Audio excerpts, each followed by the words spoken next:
Hello everyone, welcome to your channel GK facts में। दोस्तों, आज की डेट है 17 अक्टूबर 2021 और जानेंगे 17 अक्टूबर 2021 से करंट अफेयर का इम्पोर्टेंट टॉपिक।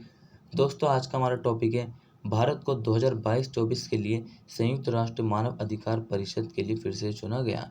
तो दोस्तों, आज का जो आपका टॉपिक है ये आपके एग्जाम पॉइंट ऑफ से वेरी इंपॉर्टेंट टॉपिक है और साथ ही किसी इंटरव्यू अगर आप दे रहे हो तो उसके लिए भी इम्पोर्टेंट है। दोस्तों, इस वीडियो का PDF का लिंक वो मैंने आपको डिस्क्रिप्शन बॉक्स में दे दिया है, वहाँ से आप लोग डाउनलोड कर सकते हैं और जो न्यू स्टूडेंट्स हैं वो जीके फैक्ट्स की फैमिली को सब्सक्राइब एंड शेयर करना ना भूलें। चलिए क्लास को स्टार्ट करते हैं। सबसे पहले आज का हमारा फर्स्ट पॉइंट है इसका कि संयुक्त राष्ट्र महासभा में भारी बहुमत के साथ 14 अक्टूबर 2021 को 2022-24 के कार्यकाल के लिए भारत को संयुक्त राष्ट्र मानव अधिकार परिषद के लिए फिर से निर्वाचित किया गया है। सो भाई होता क्या है कि देखिए, जो संयुक्त राष्ट्र महासभा है उसमें जो है 14 अक्टूबर 2021 को भारी बहुमत के साथ जो 2022 और 24 के लिए जो भारत को किसका संयुक्त राष्ट्र मानव अधिकार परिषद के लिए फिर से निर्वाचित किया गया है। ठीक है दोस्तों, ये बात आपने मेरी ध्यान रखनी है जो कि आप सभी के एग्जाम पॉइंट ऑफ से वेरी इंपॉर्टेंट है। यदि बात करें अब हम संयुक्त राष्ट्र मानव अधिकार परिषद की, तो दोस्तों इसका हेडक्वार्टर कहाँ पर है? देखिए, इसका हेडक्वार्टर कहाँ पर है? जेनेवा स्विट्जरलैंड में। कहाँ पर है? जेनेवा स्विट्जरलैंड में। ठीक है, वहीं इसकी स्थापना कब हुई थी? एस्टेब्लिश कब हुआ था? इसकी स्थापना हुई थी 14 दिसंबर। कब हुई थी? 14 दिसंबर 1950 को। क्लियर है दोस्तों? और किसके द्वारा हुई थी दोस्तों? यूनाइटेड नेशन के द्वारा, मतलब कि संयुक्त राष्ट्र के द्वारा। ठीक है दोस्तों, इतने पॉइंट्स को आपने याद रखना। आई होप आप सभी को समझ में आ गया होगा कि 14 अक्टूबर 2021 को संयुक्त राष्ट्र महासभा में भारी बहुमत के साथ, ठीक है, भारत को 2022-24 के लिए संयुक्त राष्ट्र मानव अधिकार परिषद के लिए फिर से निर्वाचित किया गया है। ठीक है, वही मैंने आपको बताया है कि इसकी स्थापना का मतलब इसका हेडक्वार्टर कहाँ पर है? जेनेवा स्विट्जरलैंड में।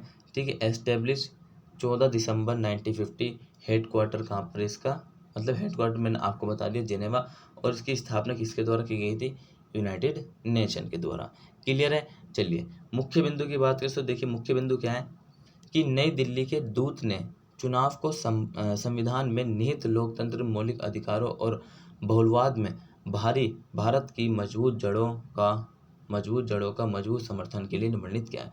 वही इसको क्या वर्णित किया है कि भारत का मतलब कि संविधान में निहित है कि ये एक लोकतंत्र है, मौलिक अधिकार और बहुलवादी में जो है भारत मजबूत है, भारत की जो है मजबूत जड़ें।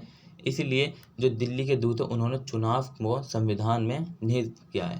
ठीक है दोस्तों, तो चुनाव में मतलब कि उन्होंने ये बताया है कि भारत जो है संविधान में निहित है, जिसके अंतर्गत लोकतंत्र और मौलिक अधिकार और बहुलवाद भारत की मजबूत जड़ों का मजबूत समर्थन के रूप में वर्णित किया उन्होंने अपने भारत की छवि के बारे में। ठीक है दोस्तों, और हाँ, जिस किसी ने भी आज का जो 5 बजे वाला करंट अफेयर का वीडियो वो नहीं देखा सो प्लीज़ उसको देखिए, वो आप सभी के एग्जाम पॉइंट ऑफ से वेरी इंपॉर्टेंट है। ठीक है, क्योंकि जो है देखिए करंट अफेयर से जो है मतलब कोई सा भी एग्जाम आप उठा के देख लिए, करंट अफेयर से जो है क्वेश्चन आना है। ठीक है, और साथ ही इंग्लिश, ठीक है, तो इंग्लिश में आपको डेली जो है 8 बजे वोकेब कराई जाती है जो कि इम्पोर्टेंट है आप सभी के मतलब कि इंग्लिश के लिए। ठीक है दोस्तों, और 2 बजे और 8 बजे वाला, ये दोनों टॉपिक जो आपको डीपली एनालाइज कराए जाते हैं। ठीक है दोस्तों, जैसे कि मैं अब आपको 8 बजे करा रहा हूँ।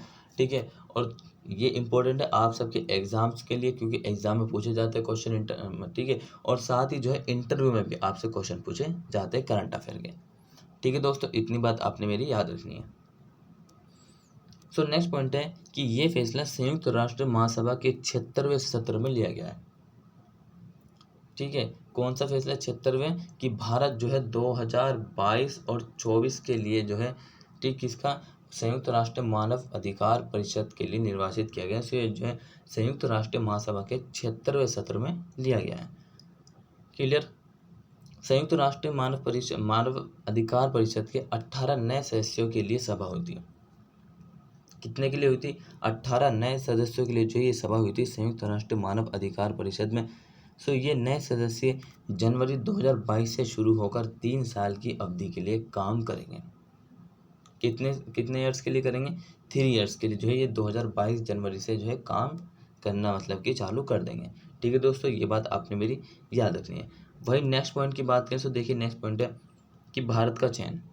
भारत ने 193 सदस्यीय विधानसभा में 184 मतों से अपना चयन हासिल किया है। जो भारत का वर्तमान कार्यकाल 31 दिसंबर 2021 को समाप्त होगा। कहने का मतलब ये है कि भारत अब भी करंट में जो है मतलब संयुक्त राष्ट्र मानव अधिकार परिषद का जो है मतलब कि ये इसके लिए मतलब काम कर रहा है, ठीक है, अब भी इसमें है। लेकिन अब जो है इसका कार्यकाल ख़त्म कब होगा कि 31 दिसंबर 2021 को इसका कार्यकाल ख़त्म होगा, ठीक है। और देखिए कितनी ये इम्पोर्टेंट बात है कि भारत को 193 सीटों में कितने 193 सीटों में 184 मत प्राप्त हुए हैं। देखिए भारत की मतलब कि कितनी बेहतर इंटरनेशनल छवि बनी हुई है, ठीक है दोस्तों। 193 में से 184 मतों के साथ जो है भारत का चयन हासिल हुआ और इसका जो मतलब कि जो वर्तमान जो कार्यकाल है वो 31 दिसंबर 2021 को समाप्त होगा। क्लियर है। चलिए नेक्स्ट पॉइंट की बात करते हैं। 2022-24 की अवधि के लिए चुनाव के लिए एशिया प्रशांत राज्यों की श्रेणी में 5 खाली सीटें थी। कितनी थी? 5 खाली सीटें थी। अब कौन कौन सी देखिए, कजाकिस्तान है, मलेशिया है, भारत है, कतर है और संयुक्त अरब अमीरात। भाई ये जो मतलब 2022-24 की अवधि के चुनाव के लिए तो 5 सीटें खाली हैं एशिया प्रांत में, ठीक है, प्रशांत में। कौन कौन सी है? कजाकिस्तान, मलेशिया, भारत, कतर और संयुक्त अरब अमीरात। क्लियर, ये बात आपने मेरी याद रखनी है, ठीक है दोस्तों। चलिए नेक्स्ट पॉइंट की बात करें। देखिए नेक्स्ट पॉइंट है नए सदस्य। 193 सदस्यीय महासभा ने 2022-24 कार्यकाल के लिए गुप्त द्वारा देखिए 193 सदस्यीय महासभा ने जो है मतलब जो 193 सदस्य हैं उन्हें महासभा ने 2022-24 कार्यकाल के लिए गुप्त मतदान दिए।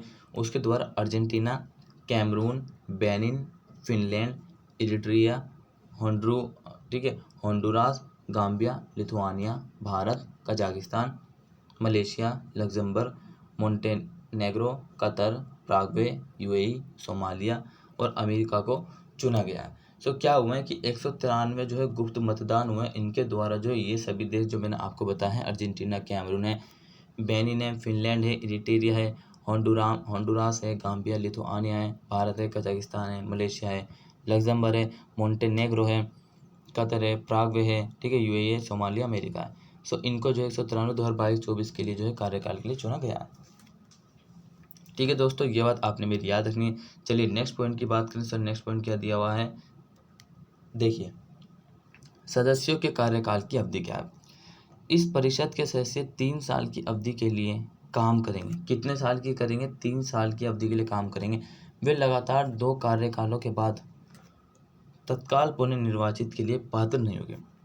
भाई कहने का मतलब ये है कि वो 3 साल के लिए तो काम करें, लेकिन अगर उनके 2 टाइम अगर वो ह्यूमन राइट्स के सदस्य मतलब कि मेंबर बन जाते हैं 2 बार लगातार, उनको जो है तीसरी बार पुनर्निर्वाचित के लिए पात्र नहीं होंगे।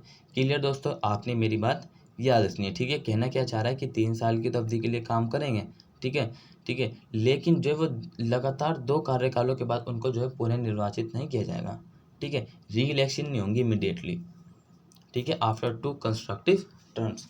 क्लियर। चलिए नेक्स्ट पॉइंट की बात करें। दोस्तों नेक्स्ट पॉइंट नहीं है, अब हम जो है रिवीजन कर लेते हैं फटाफट से, जो कि इम्पोर्टेंट है आप सबके लिए। फटाफट से क्विक रिवीजन हो जाए। देखिए मैंने सबसे पहले आपको बताया है कि भारत को 2022-24 के लिए संयुक्त राष्ट्र मानव अधिकार परिषद के लिए फिर से चुना गया है, ठीक है दोस्तों। वही मैंने आपको बताया कि 14 अक्टूबर 2021 को जो है संयुक्त राष्ट्र महासभा की एक भारी बहुमत के साथ भारत को जो है संयुक्त राष्ट्रीय मानव परिषद के लिए फिर से निर्वाचित किया गया है। उसके बाद मैंने आपको बताया इसकी हेडक्वार्टर क्या है, जेनेवा स्विट्जरलैंड में, ठीक है। एस्टेब्लिश कब हुआ था? 14 दिसंबर 1950 में हुआ था, ठीक है। कब हुआ था? 14 दिसंबर 1950 में हुआ था। किसके द्वारा हुआ था? यूनाइटेड नेशन के द्वारा, ठीक है दोस्तों। इतनी बात आपने ध्यान रखना है। और देखिए इसमें बताया मुख्य बिंदु में जो दिल्ली के दूत हैं उन्होंने चुनाव को संविधान में निहित, ये जो चुनाव है उसको संविधान में निहित लोकतंत्र, मौलिक अधिकारों और बहुलवाद में भारत की मजबूत जड़ों का मजबूत समर्थन के रूप में वर्णित किया है। किसका? खुद के भारत का, ठीक है दोस्तों। नेक्स्ट देखिए, नेक्स्ट क्या था कि ये जो है संयुक्त राष्ट्र का 76वां सत्र था। इसमें क्या था? 18 नए सदस्यों के लिए सभा हुई थी और 2022 में इनका जनवरी 2022 से 3 साल की अवधि के लिए काम करेंगे ये। ठीक है, देखिए नेक्स्ट पॉइंट था कि 193 सदस्यों में से कितने में से 193 में से कितने सदस्यों ने वोट दिए हैं, 184 भारत को। ठीक है दोस्तों, और जिसका भारत का कार्यकाल कब खत्म होगा, 31 दिसंबर 2021 को। क्लियर। वही मैंने आपको बताया था कि 2022-24 के लिए जो है 5 एशिया की बात चली, एशिया प्रशांत राज्यों की श्रेणी में 5 खाली सीटें थी। कौन कौन सी थी, कजाकिस्तान, मलेशिया, भारत, कतर, संयुक्त अरब अमीरात। क्लियर। नेक्स्ट पॉइंट मैंने आपको बताया कि जो 193 सदस्यीय 2022-24 के लिए जो कार्यकाल के लिए गुप्त मतदान हुआ, उसमें अर्जेंटीना है, कैमरून है, बेनिन है, फिनलैंड है, इरिट्रिया, होंडुरास है, Gambia, Lithuania, Bharat, Kazakhstan, Malaysia, Luxembourg, Montenegro, Qatar, Paraguay, UAE, Somalia और अमेरिका। ठीक है दोस्तों, 193 सदस्यीय जो महासभा 2022 के कार्यकाल के लिए गुप्त मतदान थे, ये सब इनको चुना गया है।